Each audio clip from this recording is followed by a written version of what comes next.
on to the Q&A, and we will use the usual format. Please identify yourselves by your name and affiliation, organization.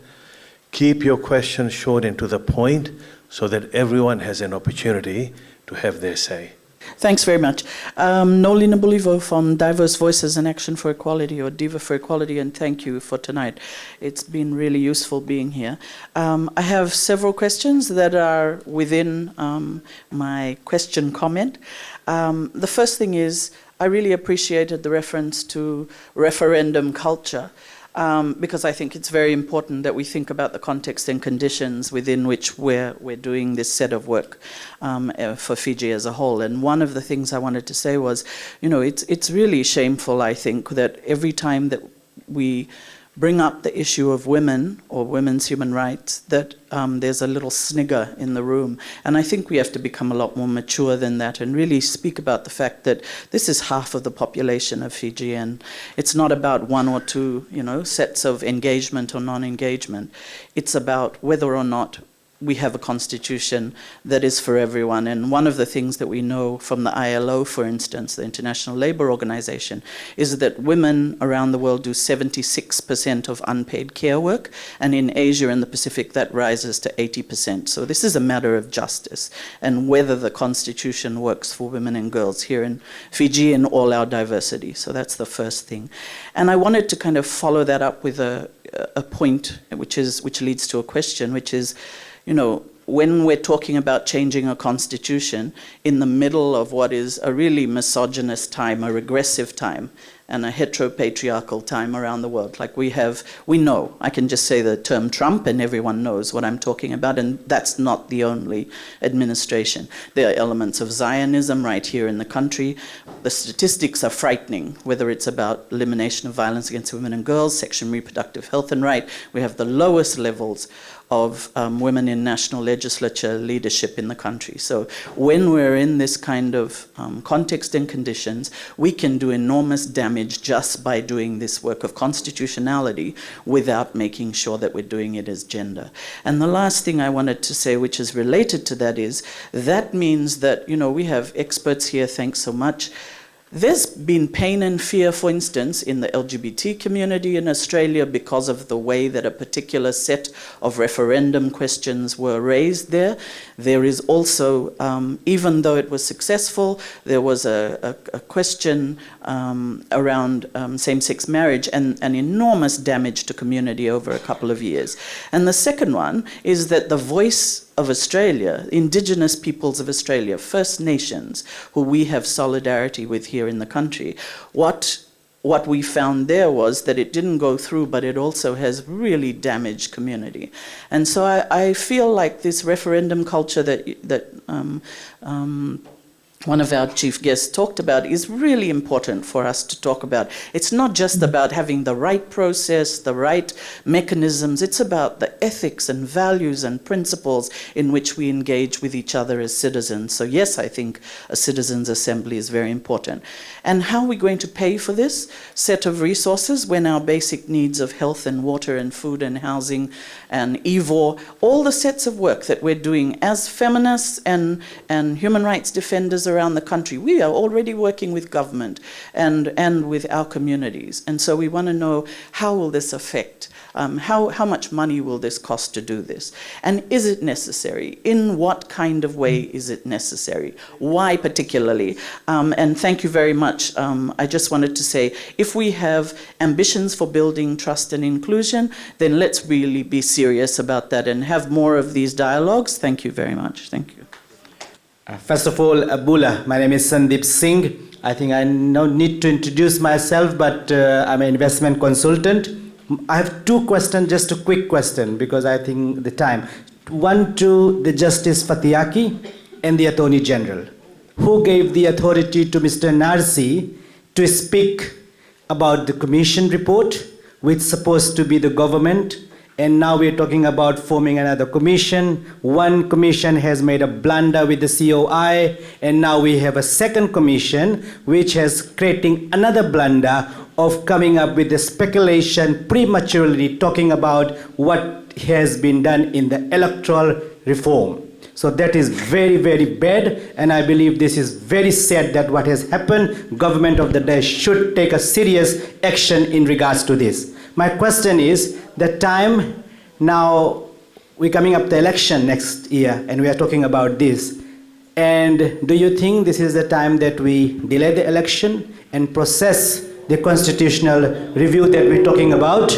Because we do not want the government goes out and start promoting and campaigning for coming back to reform the constitution, and we will change the constitution, and that becomes the tool for campaigning next election. I believe that if we are serious, let's go ahead, put our hands down, and let's delay the election and come up with the appropriate constitution before going for election. Thank you. Thank you. If I may respond to that question first, a strong word letter has been written to Professor Onasi.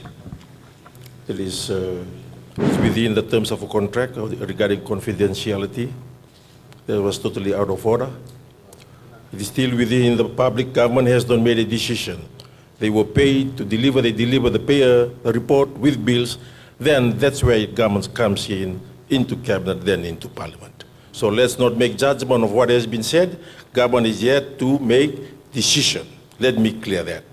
And the second is, government is committed to election, as I said. There will be a referendum bill in December.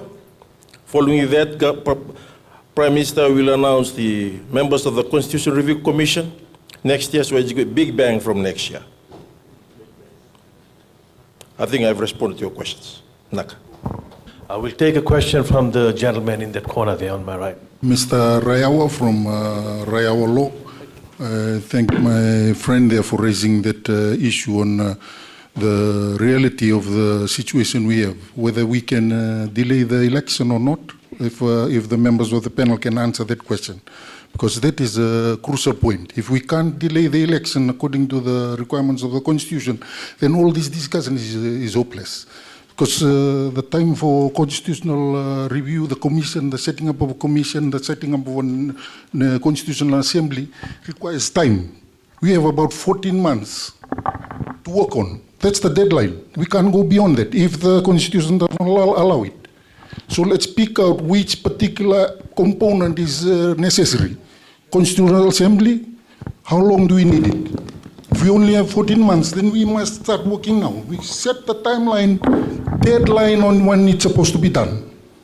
This is supposed to be done now. Take away the irrelevant stuff. If we cannot go beyond 14 months, all these recommendations are useless. We're just wasting time. These things should have been done long ago, Neles. This dialogue should have been done long ago. Thank you for bringing it up now, because you can hear our voice now. This is long overdue. Set the deadline. We cannot go beyond January 2027, and then work from there. Which components are relevant? Whether it's Constitutional Assembly and referendum compulsory, which ones are supposed to be in there? And when are we supposed to start? Okay, yeah. Can we have a answer on that, whether the Constitution allows us to delay according to his request? Because that's very important. If we cannot delay it, we are stuck with 14 months. Well, we cannot delay elections. That is going to create a constitutional crisis. If elections are not held within the period that is stipulated in the Constitution. So if elections are not held by 7th February 2027, we're going to have a constitutional crisis, because the constitutional authority of the current parliament is going to lapse. So there's going to be a vacuum. There won't be any lawful authority in Fiji to be making laws, to be appropriating public money and so forth. So there's going to be a constitutional crisis. Now, a constitution review process does not really need to be tied to a government's tenure. So the process can start. It can go on for 2 years, right? And we can have elections. That is why some of the recommendations that we've made for the process to be separate from the political, to be free from political capture. So regardless of whoever is in power, the Constitution Review Commission is going to continue doing its work. and it needs to be adequately empowered by the law, a Constitution Review Act, to be able to do its work. And then the next parliament that comes in after the elections are held, that parliament will then receive the report from the Constitution Review Commission. So it doesn't really need to be tied to elections. It would have been good if this process had been initiated maybe 2 years ago, right? And as for Dialogue Fiji not organizing this sooner, we have organized this in response to the political developments. 2 years ago, we had no idea that the government would want to change the constitution because they hadn't said so. They hadn't really initiated the process, so we couldn't have it. Now we're doing it because we are getting quite concerned that the government has said that they want to introduce a Constitution Amendment Act. Referendum Act. Yeah. Referendum bill is fine, but a Constitution Amendment Act would be problematic. Okay, Justice Patiaki, please go ahead. Thank you. I had hoped that I wouldn't have to say anything, but I have no intention of coming to my defense or the defense of my co-commissioner, Professor Wadanasi. He's an elderly man himself, and he can defend himself by himself. He decided himself to do what he did, and it has been adequately addressed by the minister, and I thank you for that. But what I have is, I have a question for the panel. Before that, I'd like to thank Dialogue Fiji for this opportunity. I'd like to thank all the panelists for the wonderful thoughts that you've shared with us. I have learnt much, even at my age. But I'd like to raise perhaps another elephant in the room that hasn't been addressed, and maybe it's not appropriate according to the questions which were given. I'd like the panelists to speak about Chapter 10, the immunity provisions. That seems to be a pretty common feature in all our constitutions, our coup constitutions anyway. And I'd like them to speak about the existence of that and whether they have any thoughts about it continuing into the next. That's what I wanted to ask.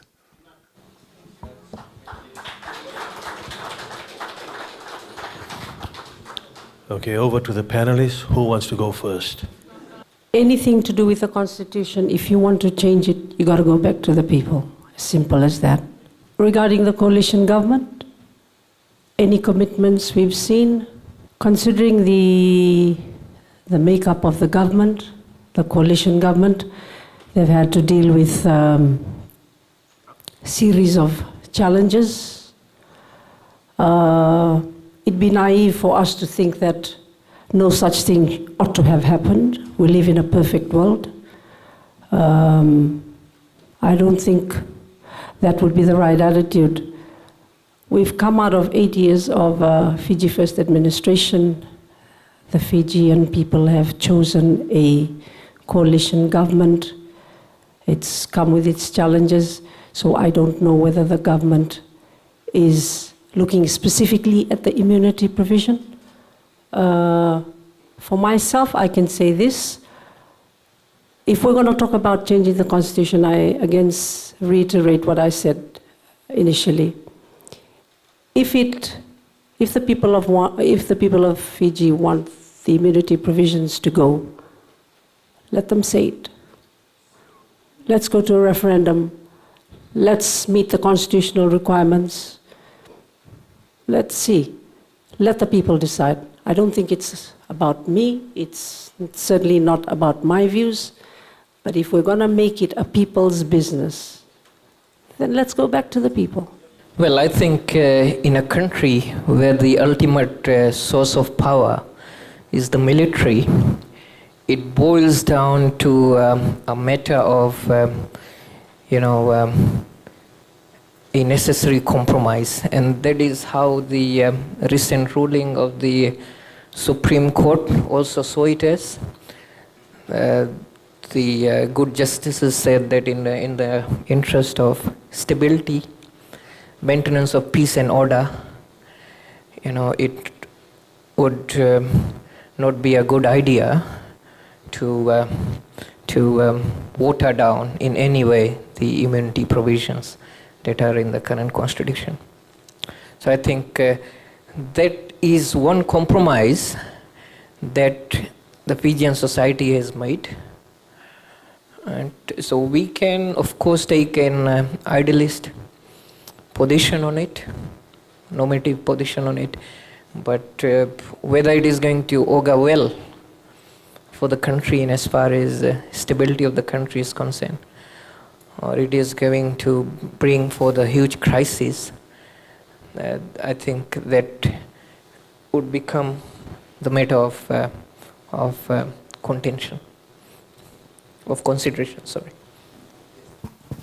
Okay, yeah. Honorable Attorney General, I sense the audience might want to hear your views about this. Are you in a position to comment? Yeah. Thank you. Well, there will be a commission, Constitution Review Commission. So as such, that's where this issue will be dealt with. So it's, I think, premature to predetermine whether what should go in, what should go out. And I want to make another important point here. How many people are in the room? Less than 100? I think in my experience, and I think Justice Fatek's commissioners, this is what they experience. They go into the halls, very handful of people. I think there was probably 4 that appeared in Corvo. But outside Corvo village hall, there are villages. So if they had meetings, they would have attracted 100 and 200. So I can understand the views expressed there, but at the end of the day, the views must be expressed through that forum. Punaka. I didn't use the word immunity, but I did refer to entrenched provisions. And I do see immunity as an entrenched. And I think I talked about political consensus and also, to be clear what the legal scope. We're talking about amendments, so, that has to be agreed on. And then, we've also had conversations about reserved seats for women, and I see the Commission has made recommendations about that. So there are issues outside the Constitution that we'd also like to put in. I think those entrenched provisions, again, there has to be a determination what type of amendments, or are there specific parts of the Constitution, or is it all open? I think those things need to be decided. We're going to give the females in the audience an opportunity. Mosmi Beam first, followed by Ms. Kambakoro. Thank you. I think I was among the first to put up my hand, but I am glad the mic did finally come down to me. Yes, but by the time it has come down to me, some of the questions I wanted to ask have already been answered. So anyway, the question I did want to ask was that I believe the government has already prepared a bill on the Constitution review process, and if it was really pointless to now talk about the Constitution review process, but as the Attorney General has said, that they are going to have a Constitution review process. So that is good to know. The second point the Attorney General just mentioned was about empty rooms. Well, what I can say is the young people, especially young Itoke people, still have a lot of fear inside them. And when I do engage with them, I find they have a lot of apathy. They feel it's pointless to hope that there will be change. The current government campaigned on change. Has there been any change? It's just been all the old as usual, with bringing back the old people as well from 20 years ago. So the change hasn't happened. We seem to have gone back 20 years ago in terms of appointment of people. And in terms of the young population, that's what's holding them back, especially, I would say, in my conversations with the young Itoke people, I have heard that they feel their voice does not matter. What they feel does not matter. But if the government does take seriously into account removing things such as the immunity provision, which many people have been calling out for in their submissions to the electoral review process, then the young people will have hope that there can be some change, especially if those who want to contest elections, if they want to keep their immunity, they should forfeit the right to contest elections. Because they are saying they are above the law, whereas the rest of us are below the law. And there cannot be two laws in the country. Thank you. Good evening. My name is Hosanna Kambokoro. I'm the director of the South Pacific Foundation for Rural and Maritime Development. I'd like to preface by taking a moment to acknowledge the traditional custodians of the Vanua land that we're convening on today. We acknowledge their role as stewards of the Vanua that so many of us are privileged to call home. And in saying that, given that certain provisions of Fiji's 2013 constitution have been criticized as exclusionary towards the indigenous Itauke population, Mr. Attorney General, how can we safeguard and promote the rights of cultural heritage of indigenous peoples while simultaneously ensuring that the Constitution remains inclusive and respectful of all ethnic groups and cultures within the nation? Manaka. One of the first things the coalition did was to revive the GCC. That's the collective voice of the Itauke people. For too long, they were told, go and drink homebrew on the mango tree. Now they are not. 18 years, complete silence. We have made mockery in our own land. No more, no more. That's what Honorable Pio said. So we did that. And this meeting, this week, I believe they are meeting. And they have been canvassing some of these key issues. We have, as a government, next week, there are some key bills which recognizes the rights of resource owners. So it's give us spaces. We haven't concluded our 3 years. We've done more. In the fourth term, we'll probably do more than the previous government did. Thank you. Honorable Minister, the panel of guests, ladies and gentlemen. I have already represented this government in the National Population Policy draft recently. What I saw in the Bureau of Statistics shocked me. Drugs, addiction, abuse, prisons being full, lack of inclusiveness, what you have just said now. And we were shocked throughout the 2-3 hours of what we were seeing. Extreme migration. People leaving the shores. Fear. We all fear-driven. All fear-driven. My question is, from the 1970 when independence was given to Fiji, we have done what you call adoption. Absolute adoption. We did justice, but not absolute justice. We did constitution, but not absolute constitution. We tried to be serious, but not absolute serious. There was lack of behavioral problems. I have taught for the last 25, 26 years in secondary school, and I have seen it with my own eyes. I sit with people, local people. I drink grog with them till 2 o'clock in the morning. And then I find what's wrong with the Constitution. And then I find what's wrong with the laws. They're all adoption. They've been taken by the British. We are waiting for your question. And the question is, when will we come out of the adoption? When will we come out of the fear and become really, absolutely independent? And that can only happen if what she said, inclusiveness of the Great Council of Chiefs. Thank you so much. Thank you. Thank you. If I may just address not entirely your question. I think the first question we have to ask is why we are here, why we are discussing this issue about constitution. Because the constitution that we have was made only a handful of people. And that's why the party in government, the common manifesto is to amend the constitution. I think that's the key part. The second part is we are going towards that direction, and that involves your participation. Thank you. Hello. Vinaka, Ben Padareth from the Fiji Labour Party. I just have one question for the Attorney General. We've spoken at length about participation, how people are participating, constitutional amendments. Yet the country doesn't know what you want to amend in this constitution. When are you going to tell us what exactly the government wants to amend? Because, like the Chairman Fatiaki mentioned earlier, I have my doubts that it's immunity provision. Winaka. I think you are not listening, Ben. What I said is there will be a Constitution Review Commission. Very soon the Prime Minister is going to announce the members. They will be independent, okay? Once they collate the views, as we have discussed, the process we have discussed, only then we'll identify what needs to be amended. Right now, the most important thing is we're going to have a referendum bill because we have a referendum provision in the Constitution, yet the previous government did not provide a law. Maybe they thought they will rule forever.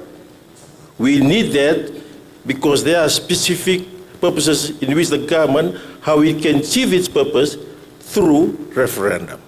That process will come later. Very soon, could be end of this month or next month, the Prime Minister is to go announce the members of the Constitutional Review, the terms of reference basically been finalized. Then that will come from the Honorable Prime Minister. Thank you.